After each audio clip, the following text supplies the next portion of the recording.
Hello and welcome to Pluralsight. My name is Brian Alderman. I'm a Microsoft MVP, Microsoft Certified Trainer or MCT for my 20th year in a row.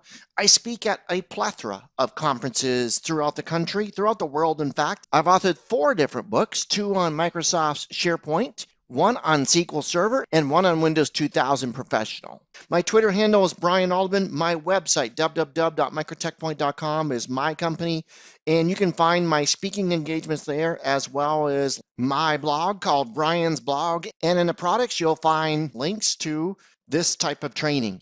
We're going to be talking about the 70-347 exam, which includes 4 different courses. The very first course is on planning, configuring, and monitoring Office 365 clients and devices. We'll also talk about planning and configuring collaboration with SharePoint Online. We'll look into the managing and configuring of Skype for Business, and then we'll also have a course on planning and configuring Exchange Online. And that's exactly what we're going to talk about here is the planning aspect of Exchange Online and then the steps required to configure the different components associated with Exchange Online.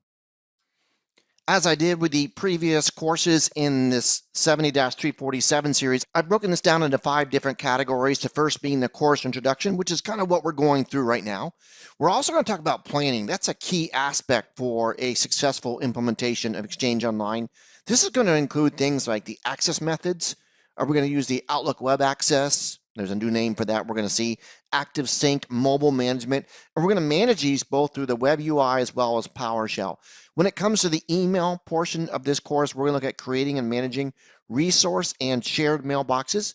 We'll configure email in SIP addresses. Yes, that's a real word.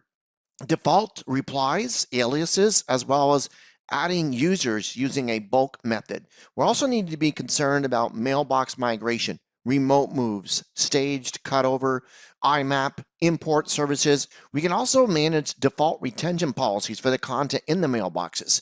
We'll look at things like personal archives and applying tags to these mailboxes. Of course, we need to be concerned with security. So we're going to look at DLP, the data loss prevention, how to apply a legal hold.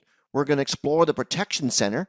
We're going to look at how we can manage anti-malware and anti-spam, including notifications about quarantining spam emails. And then we'll wrap it up by talking about contacts and distribution lists. This is where we're going to discuss creating and managing external contacts, assigning secondary email addresses to contacts, and then we'll look at creating and managing distribution lists, including how to add members to them and even delegating permissions to manage these distribution lists. So that's the core setup. And in this particular module, we're going to take a look at an introduction to Exchange Online, some of the advantages of using Exchange Online, as well as jumping out to our tenant and taking Exchange Online Admin Center for a test drive.